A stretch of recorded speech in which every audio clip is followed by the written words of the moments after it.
سکون رمضان ٹرانسمیشن میں ایک بار پھر خوش آمدید. اور ہمیں اب جوائن کر لیا جی پروفیسر ڈاکٹر سہیل شفیق صاحب نے. بہت شکریہ سر, آپ تشریف لائے ہیں. بدر مجید قادری صاحب بھی ثنا خواہ ہمارے ساتھ موجود ہیں, ان سے بھی نعت سنیں گے. لیکن پروفیسر صاحب آپ سے آغاز کرنا چاہوں گا کہ تیسرا اور آخری عشرہ چل رہا ہے جہنم سے نجات کا, اور اس میں ظاہر قرآن مجید کا نزول بھی ہوا اور اعتکاف کا بھی لوگ اس میں بڑا اہتمام کرتے ہیں. میں چاہوں گا تھوڑی سی روشنی ڈالیے, خاص طور پر نزول قرآن پر پہلے ہم بات کر لیں, اس کے بعد اعتکاف کی جائے بات. بسم اللہ الرحمن الرحیم. بہت شکریہ. رمضان المبارک کی جو سب سے اہم خصوصیت ہے وہ یہی ہے کہ اس ماہ مبارک میں قرآن کریم کا نزول ہوا. شہر رمضان الذی انزل فیہ القرآن ھدی للناس وبینات من الھدی والفرقان. اچھا ڈاکٹر صاحب, نزول قرآن شروع ہوا یا یکمشت کسی رات میں آ گیا پورا؟ آسمان لوح محفوظ سے آسمان دنیا پر نازل ہوا, اور جو زمین پر نازل ہونے کا سلسلہ ہے یعنی کلب اطہر صلی اللہ علیہ وسلم پر 23 سال کا عرصہ ہے, اور اس کا آغاز بھی رمضان المبارک میں ہی ہوا, اور غار حرا سے جو سلسلہ شروع ہوا تو پھر وہ 23 سال میں جا کے مکمل ہوا. کلام پاک اللہ تعالیٰ کا سب سے آخری کلام, ہدایت کا ذریعہ, اور اس کی سب سے اہم خصوصیت جو قرآن نے خود اپنے الفاظ بیان کی کہ ھدی للناس تمام لوگوں کے لیے ہدایت کا ذریعہ ہے, guidance for the mankind, and فرقان کہ حق اور باطل میں فرق کرنے والا, ایسا واضح طور پر حق اور باطل کو جدا کر دینے والا کہ جس کے بعد کوئی شک اور شبہ نہ رہے. بالکل. تو قرآن کریم کا اس ماہ مبارک کے ساتھ خاص تعلق ہے. اللہ کے رسول صلی اللہ علیہ وسلم جب یہ آخری عشرہ شروع ہوتا تو خاص طور پر قرآن کریم کی تلاوت میں اضافہ کر دیا کرتے تھے, اور ہر سال حضرت جبرائیل علیہ السلام کے ساتھ آپ دور کیا کرتے تھے, اور جس سال آپ صلی اللہ علیہ وسلم نے وصال فرمایا اس سال 2 مرتبہ, ایک مرتبہ آپ نے یہ قرآن کریم کو مکمل طور پر پڑھا سنایا, اور ایک بار حضرت جبرائیل علیہ السلام نے اس کلام مقدس کو سنایا. اور یہی وہ مہینہ ہے کہ جس میں ایک ایسی رات ہے جو 1000 مہینوں سے بہتر ہے, جسے شب قدر کہا جاتا ہے. اور قرآن کریم کے بارے میں بھی کہا گیا کہ انا انزلناہ فی لیلۃ القدر, کہ ہم نے اسے بڑی قدر والی رات میں نازل کیا ہے. تو یہ جو قدر والی رات ہے یہ اس کا تعلق بھی قرآن کریم کے نزول کے ساتھ ہی ہے. تو اس کا مطلب یہ ہے کہ اس ماہ مبارک میں ہمیں اپنا تعلق قرآن کریم کے ساتھ جوڑ لینا چاہیے, زیادہ سے زیادہ اس کی تلاوت کی جائے, اس کے ترجمے کو پڑھا جائے, سمجھنے کی کوشش کی جائے, اور اس پر عمل پیرا ہوا جائے, کہ یہ ایک مہینہ ہمیں یہ موقع فراہم کر دیتا ہے کہ سال کی جو باقی 11 مہینے ہیں ہم قرآن کریم کی تعلیمات کے مطابق گزاریں. دوسری بات آپ نے اعتکاف کے حوالے سے کہی, تو یہ خاص عبادت جو ہے کہ جس میں آپ تمام دنیاوی مشغلوں کو چھوڑ کر اللہ تعالیٰ کے در پہ جا کے بیٹھ جاتے ہیں, مسجد میں جا کے آپ گوشہ نشین ہو جاتے ہیں. تو اللہ تعالیٰ کے ساتھ ایک خاص تعلق قائم کرنے کے لیے اعتکاف کیا جاتا ہے, اور یہ اللہ کے رسول صلی اللہ علیہ وسلم کی سنت ہے, اور ایسی سنت ہے کہ آپ نے بڑی پابندی کے ساتھ ہر سال آخری عشرے کا اعتکاف کیا, اور جس سال آپ نہیں کر سکے اعتکاف تو آپ نے اگلے سال 20 دنوں کا اعتکاف کیا. تو اس سے آپ اس کی اہمیت کا اندازہ لگا سکتے ہیں کہ اللہ کے رسول صلی اللہ علیہ وسلم نے مستقل طور پر یہ عبادت کی, اور اس کا مقصد بھی بتایا کہ شب قدر کو تلاش کیا جائے جی, اور اللہ کے ساتھ اپنے تعلق کو قائم کیا جائے, کہ آپ دنیاوی مشاغل جو پورے سال جس مصروف رہتے ہیں رمضان کے مہینے میں بھی رہتے ہیں, تو یہ 10 دن جو ہے ہم خاص کر لیں, اور اس میں قرآن کریم کی تلاوت کریں, نوافل پڑھیں, تسبیحات پڑھیں, اور اللہ سے بخشش اور رحمت اس کی طلب کریں. یہ آخری عشرہ بالکل. اور اعتکاف کی بھی ظاہر کہا جاتا ہے کہ 3 طرح کے اعتکاف ہوتے ہیں جی, اور اجر و ثواب تو ایک جیسے ہی اللہ رب العزت دینے والا ہے. ظاہر ہے تمام کا وہ آپ نفلی اعتکاف کر لیں یا واجب اعتکاف کر لیں, تینوں کی نوعیت مختلف ہے جی. اور ایک تو جس کا ہم ذکر کر رہے ہیں یہاں پہ رمضان المبارک کا, یہ سنت ہے. ایک جو ہے وہ نفلی اعتکاف ہے کہ آپ کسی بھی وقت مسجد میں جائیں, اعتکاف کی نیت کریں, اس کا کوئی دورانیہ مخصوص نہیں ہے, جس وقت بھی آپ کے جانا ہو جتنی دیر کے لیے آپ چاہیں اتنی دیر کے لیے آپ اعتکاف کر سکتے ہیں. اور تیسرا جو واجب ہے کہ اگر آپ نے کسی چیز کی منت مانگی ہے کہ یہ کام ہو گیا تو میں اعتکاف کروں گا, تو پھر وہ آپ کے لیے لازم ہوتا ہے کہ آپ اسے ادا کریں, نہیں کریں گے تو گناہ گار ہوں گے. جو نظر ہے جو واجب ہو گیا اس کا پورا کرنا ضروری ہے. سنت یہ ہے کہ اگر آپ کریں گے تو آپ کو ثواب ملے گا. اچھا جو واجب اعتکاف ہو جاتا ہے اس کی بہاف پہ جس طرح ہم کچھ روزے چھوٹ جاتے ہیں اور کسی وجہ سے نہیں رکھ پاتے تو کوشش یہ ہوتی ہے کہ روزے رکھوا لیں کسی سے, اس کو آئی تھنک ہدیہ دیا جاتا ہے, ایسے ہی ہے جی. تو اعتکاف کے لیے اعتکاف اگر مس کوئی کر دیتا ہے واجب ہو اس پہ تو اس کے لیے کیا حکم ہے؟ دیکھیں روزے کسی سے رکھوائے نہیں جا سکتے جی. اگر کوئی ایسا شخص ہے جو اتنا کمزور ہے, مریض ہے, آئندہ بھی رکھنے کی طاقت نہیں رکھتا تو فدیہ دیتا ہے. ٹھیک ہے. اور اعتکاف بھی اگر کسی وجہ سے ٹوٹ جائے تو پھر اس کی قضا کی جاتی ہے. صحیح. اور قضا کرنے کا طریقہ یہ ہے کہ رمضان کا یہ جو آخری عشرہ ہے یہ جب گزر جائے تو پھر ایک دن آپ مسجد میں اعتکاف کریں, یعنی مغرب کے بعد, مغرب سے جو ہے وہ آپ وہاں مسجد میں بیٹھ جائیں اور اگلے دن مغرب تک ایک دن کا اعتکاف کریں اور اس میں روزہ رکھیں. روزہ رکھنا لازم ہے. ٹھیک. اچھا اس میں روزہ رکھنا لازم ہے. تو یہ جو 10 دن کا اعتکاف ہے اس میں آپ کا چاہے آپ نے 4 دن اعتکاف کیا پھر وہ ختم ہو گیا, کسی وجہ سے اعتکاف آپ کا ٹوٹ گیا تو قضا جو ہے وہ ایک ہی دن کی ہوگی. کسی بھی دن آپ ایک دن آپ مسجد میں گزاریں اور روزہ رکھ کر, روزے کے بغیر اعتکاف نہیں ہوگا. اچھا رمضان المبارک میں ویسے تو ظاہر تیسرا عشرہ چل رہا ہے لیکن پورے رمضان کی اگر میں بات کروں اور بات یہ پوچھوں آپ سے کہ حضور اکرم صلی اللہ علیہ وسلم کے معاملات کیا تھے بالخصوص رمضان المبارک کے مہینے میں؟ دیکھیں جب رمضان مبارک کے مہینے کا آغاز ہوتا تھا تو اللہ کے رسول صلی اللہ علیہ وسلم اپنے گھر والوں کو بھی اس کی جانب متوجہ کیا کرتے تھے. صحابہ کرام کو آپ توجہ دلایا کرتے تھے اور احادیث مبارکہ میں ہمیں شعبان کے آخر میں آپ کا ایک خطبہ بھی ملتا ہے جس میں آپ یہ فرماتے ہیں کہ رمضان مبارک کا جو مہینہ ہے وہ سایہ فگن ہونے والا ہے. اور اس سے ہمیں یہ معلوم ہوتا ہے کہ ہمیں رمضان کی تیاری خاص طور پر کرنی چاہیے اور شعبان سے ہی شروع کر دینی چاہیے. اس کا ایک طریقہ یہ بھی تھا کہ تیاری سے کیا مراد ہے سر؟ ہاں اس کا ایک طریقہ یہ بھی تھا کہ اللہ کے رسول صلی اللہ علیہ وسلم رمضان کے علاوہ سب سے زیادہ جو روزے رکھا کرتے تھے وہ شعبان کے مہینے. شعبان تو روزوں کی ایک طرح سے وہ پریکٹس شروع ہو جاتی تھی شعبان سے اور پھر رمضان میں جو ہے وہ معمول ہوا کرتا تھا. عام دنوں میں بھی آپ سب کا خیرات کیا کرتے تھے, آپ سے بڑھ کر کوئی سخی اور فیاض نہیں ہے, لیکن رمضان کے مہینے میں آپ کی سخاوت کا یہ عالم ہوا کرتا تھا کہ احادیث میں آتا ہے کہ جیسے ٹھنڈی ہوا چلتی ہے ہر چیز کو ڈھانپ لیتی ہے, یا موسلا دھار بارش ہوتی ہے اور کوئی چیز جو ہے وہ خشک نہیں رہ جاتی, اس طرح اللہ کے رسول صلی اللہ علیہ وسلم جو ہے وہ سخاوت کیا کرتے تھے. نوافل میں کی تعداد میں اضافہ ہو جایا کرتا تھا. ابھی ہم نے بات کی کہ قرآن کریم کی تلاوت ہے تو اس میں آپ جو ہے بہت زیادہ اضافہ کر دیا کرتے تھے. قیام اللیل وہ آپ کا طویل ہو جایا کرتا تھا. تو یہ ساری چیزیں جو ہیں وہ آپ کے معمولات میں شامل ہیں. تمام چیزیں شامل ہیں جی, انہیں کے عمل پیرا ہو کے ہم کامیابی حاصل کر سکتے ہیں دنیا میں بھی اور آخرت میں بھی. ہم اب زحمت دینا چاہیں گے بدر مولوی صاحب, بدر مولوی قادری صاحب, نعت رسول مقبول صلی اللہ علیہ وآلہ وسلم. لگیاں نے موجاں صدا لائی رکھی سونیاں, لگیاں نے موجاں صدا لائی رکھی سونیاں, چنگے ہاں یا مندیاں نبھائی رکھی سونیاں, لگیاں نے موجاں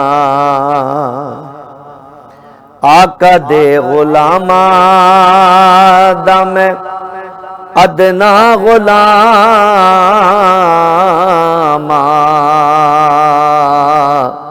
لوکی کہندے خاص میں تے آما تو بھی آما,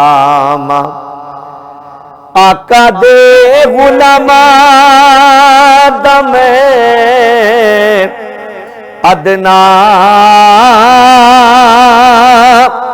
غلاماں,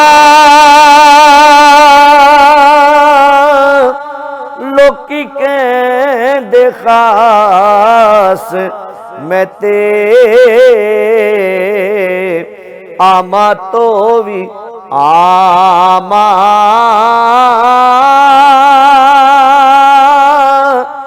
لوکی کہندے خاص میں تے آما تو بھی آما, پرداج پایا تے پائی رکھی سونیاں چنگے ہاں یا مندیاں نبھائی رکھی سونیاں لگیاں نے موجاں حشر دہاڑے جدوں عملاں نو تولنا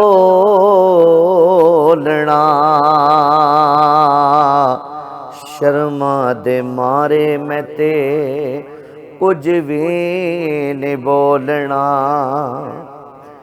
حشر دے غاڑے جدوں عملاں نو تولنا شرما دے مارے میں تے کچھ بھی نہیں بولنا دامن چ اپنے لکائی رکھی سونیاں چنگے ہاں یا مندیاں نبھائی رکھی سونیاں لگیاں نے موجاں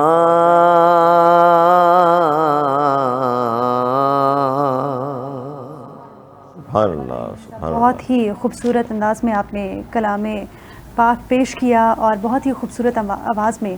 پروفیسر صاحب ہمارے ساتھ موجود ہیں، پروفیسر ڈاکٹر سہیل شفیق، ان سے گفتگو کا سلسلہ جاری ہے. آپ سے یہ جاننا چاہوں گی کہ کون سی ایسی عبادات ہیں جو اللہ پاک کو بہت پسند ہے؟ ہم کوشش یہ کرتے ہیں کہ ہر طرح سے اللہ کو راضی کرنے کی کوشش کریں، خاص طور پر اس مخصوص مہینے میں. تو ایسا کیا کرنا چاہیے؟ ہماری عبادات ایسی کیا ہونی چاہیے؟ ایکٹیویٹیز ایسی کیا ہونی چاہیے جس سے میرا اللہ پاک ہم سے راضی ہو جائے؟ بسم اللہ الرحمن الرحیم. بہت اچھا اور اہم سوال آپ کا ہے یہ. سب سے پہلی چیز تو ہے کہ اللہ تعالیٰ کی وحدانیت پر ایمان ہونا، جی، کہ اللہ تعالیٰ وحدہ لا شریک ہے، ہر چیز پر قادر ہے اور کوئی چیز اس سے پوشیدہ نہیں. جتنا یقین کامل آپ کا اللہ تعالیٰ کی ذات پر ہوگا اتنا آپ کا تعلق اللہ تعالیٰ سے کے ساتھ مضبوط ہوگا. پھر دوسری چیز اللہ کے رسول صلی اللہ علیہ وسلم کی محبت اور اتباع ہے کہ ان کنتم تحبون اللہ، کہ اگر تم اللہ سے محبت کرتے ہو فاتبعونی، تو اللہ کے رسول صلی اللہ علیہ وسلم کی اتباع کرو. یحببکم اللہ، تو اس کا نتیجہ یہ ہوگا کہ خود اللہ تعالیٰ تم سے محبت کرے گا.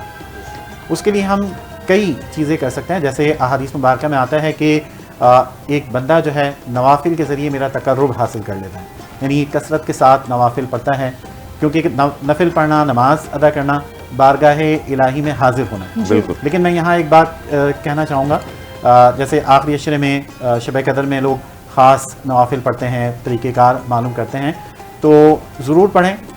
بزرگان دین سے کئی طرح کے نوافل کا ذکر ملتا ہے، لیکن جن کے ذمے قضا نماز ہے، جن کی نمازیں رہ گئی ہیں فرض، انہیں پہلے نماز ادا کرنا چاہیے. نوافل نہ ادا کریں، پہلے اپنی قضا نمازوں کو پورا کریں اور اس کے بعد. لیکن اپنی قضا نمازوں کو کاؤنٹ کرنے کا طریقہ کار کیا ہوگا؟ کیونکہ ہمیں تو نہیں پتا کہ ہماری کتنی قضا ہو چکی ہیں. اس کا کوئی زیادہ مشکل طریقہ نہیں ہے. آپ ایک اندازہ لگا لیں کہ آپ نے کب سے نماز باقاعدہ طور پر پڑھنا شروع کی ہے اور کتنے عرصے کی، کتنے برسوں کی آپ کی نماز رہ گئی. تو اس کا طریقہ جو ہے علماء کرام نے یہ بتایا ہے کہ آپ ہر فرض نماز کے ساتھ ایک فرض نماز جو ہے قضا کے طور پر پڑھ لیں. بہت آسان ہے کہ آپ ظہر کی نماز پڑھ رہے ہیں تو ظہر کے ساتھ جو ہے وہ 4 جیسے 2 نوافل آخر میں پڑھنے کے بجائے 4 فرض جو ہے وہ اس کی قضا کر لیں. اسی طرح عصر، مغرب، عشاء 5 نمازوں میں، اور اتنے برس تک پڑھتے ہیں جتنے برس کا آپ نے اندازہ لگایا. تو اس طرح سے جو ہے وہ آسانی سے ادا ہو جائیں گے. پھر خاص راتیں آتی ہیں، ان میں آپ خاص طور پر جو ہے نوافل کی جگہ جتنی نمازیں جتنی قضا پڑھ سکتے ہیں اس کو آپ ادا کر لیں. تو یہ ایک طریقہ ہے کہ جس کے ذریعے آپ اپنی قضا نمازوں کو پورا کر سکتے ہیں. اور قضا نمازوں کا باقی رہنا یہ سوال ہوگا ان کے بارے میں، یہ گناہ ہے. نافل نہیں پڑھیں گے کوئی گناہ نہیں ملے گا، پڑھیں گے ثواب کوئی ملے گا۔ ایسا طریقہ کار تو نہیں عموماً یہ بھی ہم نے سنا ہے کہیں کہ جناب اگر قضاء عمری پڑھ رہے ہیں آپ اندازہ کر لیا آپ نے کہ جی میری اتنے عرصے کی بنتی ہے تو اتنا لمبے عرصہ پڑھنے کی ضرورت نہیں جناب، وہ فلاں آیتیں اس میں آپ پڑھیں گے اور 2 رکعت میں ساری نہیں، قضاء بالکل عمری بھی ادا ہو ایسا جائے گی، ایسا کوئی نہیں ہے۔ سلسلہ نہیں ہے۔ عوام الناس میں یہ چیز مشہور ضرور ہے کہ بھئی اس طرح نوافل پڑھنے جائیں تو اتنے برس کی نماز ادا ہو جائے گی، ایسا ہرگز نہیں ہے۔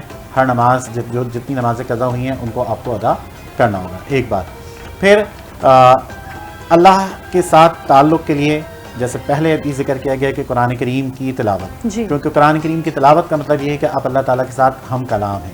نماز کا ادا کرنا یہ ہے کہ آپ اللہ کی بارگاہ میں موجود ہیں، تو جتنا زیادہ ممکن ہو نہ صرف یہ کہ تلاوت کریں بلکہ قرآن کریم کے معانی میں غور و فکر کریں، تدبر کریں، کیونکہ بار بار قرآن یہ کہتا ہے کہ افلا تاقلون، کہ تم جو ہے افلا تتدبرون، کہ تم تدبر کیوں نہیں کرتے، اس میں غور و فکر کیوں نہیں کرتے۔ تو یہ بڑا ضروری ہے، اور جب قرآن کریم آپ کو سمجھ آنا شروع ہوگا، اس کے معنی سے آپ آگاہ ہوں گے، تو آپ کا تعلق براہ راست اللہ تعالیٰ کے ساتھ ہو جائے گا۔ نماز ہی کی مثال آپ لے لیں کہ اگر آپ سورہ فاتحہ پڑھ رہے ہیں اور اس کی معنی مفہوم آپ کے ذہن میں ہے تو پھر آپ کو حضوری کی کیفیت حاصل ہوگی جب آپ یہ کہیں گے کہ الحمدللہ رب العالمین، کہ تمام تعریفیں رب العالمین کے لیے ہیں جو رحمان ہے، رحیم ہے، روز جزا کا مالک ہے۔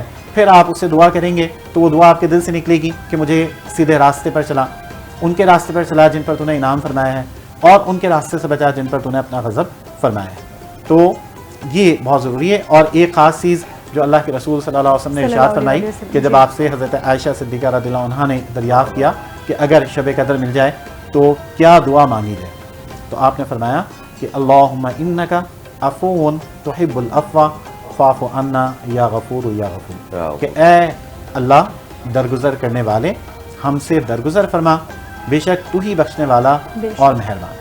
اچھا سر، یہ جو ہم بات کرتے ہیں شب قدر کی، تو اس کی پہچان کیا ہے، کس طرح چلے گا ہمیں حاصل ہو گئی ہے؟ دیکھیں مختلف چیزیں ہیں جو بزرگوں کے معمولات سے پتہ چلتی ہیں، جس میں یہ بھی کہا جاتا ہے کہ جب آپ نوافل پڑھ رہے ہوتے ہیں، نماز میں ہوتے ہیں، قیام میں ہوتے ہیں اور یا تلاوت کر رہے ہوتے ہیں، تو فرشتے جو آسمان سے زمین پر نازل ہوتے ہیں جب وہ آپ کے پاس سے گزرتے ہیں تو آپ کو ان کی سرسراہٹ محسوس ہوتی ہے، آپ کو محسوس ہوتا ہے کہ ایک مخلوق جو ہے نورانی مخلوق وہ یہاں سے گزری ہے۔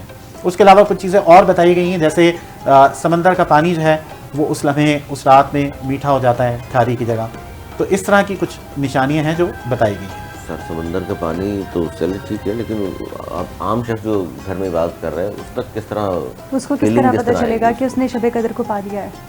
دیکھیں وہ اسی طرح پتہ چلے گا جب وہ عبادت میں مصروف ہوگا، کیونکہ آپ یہ دیکھیں کہ کیفیت جو ہے نا خود سے طاری کی نہیں جاتی ہے، ہو جاتی ہے کہ آپ قرآن کریم کی تلاوت کر رہے ہیں تو آپ کے اوپر رکعت طاری ہو جائے گی، آپ نماز پڑھ رہے ہیں تو اس میں آپ کے رونگٹے جو ہے وہ کھڑے ہو جائیں گے، تو آپ کو خود اندازہ ہو جائے گا یعنی کہ ایک ان یوزول سی کس فیلنگ درجے پر ہیں جو نارملی ہمیں محسوس شاید نہ ہوتی ہو، ایک ایسی کیفیت میں مبتلا ہم ہو جاتے ہیں کہ ہمیں پتہ چلتا ہے کہ اللہ کی جانب سے شب قدر ہمیں حاصل ہو گئی ہے۔ دیکھیں عبادت میں خشوع اور خضوع کا مل جانا، جی کہ آپ کی پوری توجہ اللہ تعالیٰ کی ذات کی طرف ہو جائے، یہ بھی ایک بڑی اس کی نشانی ہے، علامت ہے، اور اللہ تعالیٰ کا بڑا فضل ہے۔ جی نمازیں تو سب پڑھتے ہیں لیکن حضوری کی کیفیت حاصل نہیں ہوتی۔ آپ دیکھیں قرآن کریم کی تلاوت کرتے ہیں، لوگ پڑھتے چلے جاتے ہیں، معلوم نہیں ہوتا کہ کیا پڑھ رہے ہیں، کہاں سے پڑھ رہے ہیں، لیکن آپ کو ایسے لوگ بھی نظر آئیں گے جب قرآن کی تلاوت کرتے ہیں تو ان کے اوپر رکعت طاری ہو جاتی ہے، ان کے آنسو زار و قطار جو ہے وہ نکلنا شروع ہو جاتے ہیں، تو یہ معلوم ہو جاتا ہے کہ وہ کس کیفیت میں داخل ہو گئے۔ اور ایسے ہی شب قدر میں ہوتا ہے، بس یہ کہ اس میں ریاکاری نہ ہو، اخلاص ہو، آپ چاہے مسجد میں عبادت کر رہے ہوں یا گھر کے کسی کونے میں عبادت کر رہے ہوں، خالصتاً اللہ تعالیٰ کی رضا کے لیے، اس کی رضا حاصل کرنے کے لیے آپ عبادت کریں گے تو آپ کو خود معلوم ہوگا، کسی کو بتانے کی ضرورت نہیں ہوگی کہ آپ نے شب قدر کو پا لیا ہے یا نہیں پایا، آپ خود محسوس کریں گے۔ اچھا تاک راتوں کے حوالے سے بھی کہا جاتا ہے خاص طور پر کہ زیادہ تر لوگ اس بات پہ متفق ہیں شاید 27ویں شب کو حاصل ہو سکتی ہے آپ کو شب قدر، یا تاک راتیں 21، 23، 25۔ احادیث مبارکہ میں کہا گیا ہے کہ تاک راتوں میں تلاش کی جائے۔ اب تاک راتیں ظاہر ہے کہ 21ویں شب ہے، 23ویں شب ہے، 25ویں ہے، 27ویں ہے اور 29ویں ہے۔ 27 ایک درمیانی شب ہے، عام طور پر اس میں اہتمام کیا جاتا ہے، مساجد میں ختم قرآن کی محافل ہوتی ہیں تو اس کو خاص اہمیت دی جاتی ہے، لیکن یہ کوئی بھی شب ہو سکتی ہے، 21ویں بھی ہو سکتی ہے، 23ویں بھی ہو سکتی ہے، مختلف اقوال اس میں صحابہ کرام کے بھی ہمیں ملتے ہیں کہ کون سی شب ہو سکتی ہے۔ تو بہتر یہی ہے جیسا کہ اللہ کے رسول نے فرمایا کہ طاق راتوں میں تلاش کرو، مطلب یہ ہے کہ جو 5 راتیں ہیں، 5 راتوں کو اللہ تعالیٰ کی عبادت میں گزاری جائے تو یقین کامل ہے کہ انسان کو جو ہے وہ شب قدر حاصل ہو جائے گی۔ بالکل، اور سب کو کوشش کرنی چاہیے کہ عبادات میں مصروف رہا جائے، اور جس طرح بتا رہے ہیں پروفیسر صاحب کہ آپ کو فیلنگ ایسی ہوگی، آپ کو خود اندازہ ہوگا کہ کچھ الگ سی فیلنگ آ رہی ہے، اور آپ کو ظاہر خوشبوئیں آنا شروع ہو جائیں یا ٹھنڈ لگنا شروع ہو جائے، آپ کو اطمینان محسوس ہونا شروع ہو جائے، یہ تمام چیزیں ظاہر مختلف علماء کرام سر اس طرح کی بات کرتے رہے۔ آپ دیکھیں نا، آپ بہت زیادہ پریشان ہوں اور پھر اللہ تعالیٰ کی بارگاہ میں حاضر ہو جائیں، سجدہ ریز ہو جائیں، اس میں آپ دعا کریں، تو آپ جب سجدے سے سیر اٹھاتے ہیں تو آپ کو لگتا ہے کہ ایک بوجھ تھا جو آپ کے سر سے اتر گیا۔ بالکل، تو یہ دعا کی قبولیت کا بھی ایک اشارہ ہوتا ہے، اور یہ وہ کیفیت بھی ہوتی ہے جو آپ کو بتاتی ہے کہ آپ کا تعلق جو ہے وہ اللہ تعالیٰ کے ساتھ قائم ہو گیا ہے، اب آپ کی کوئی مشکل نہیں رہی۔ شب قدر میں عبادت کر رہے ہوتے ہیں تو جتنا خشوع اور خضوع آپ کے اندر پیدا ہوتا ہے، وہ عبادت کی لذت، وہ کیفیت آپ کو بتا دیتی ہے کہ آپ نے شب قدر کو پا لیا۔ سبحان اللہ، سبحان اللہ، بالکل۔ ناظرین، اس حوالے سے گفتگو کا سلسلہ جاری رہے گا، حاضر ہوں گے ایک شارٹ بریک کے بعد، ہمارے ساتھ رہیے۔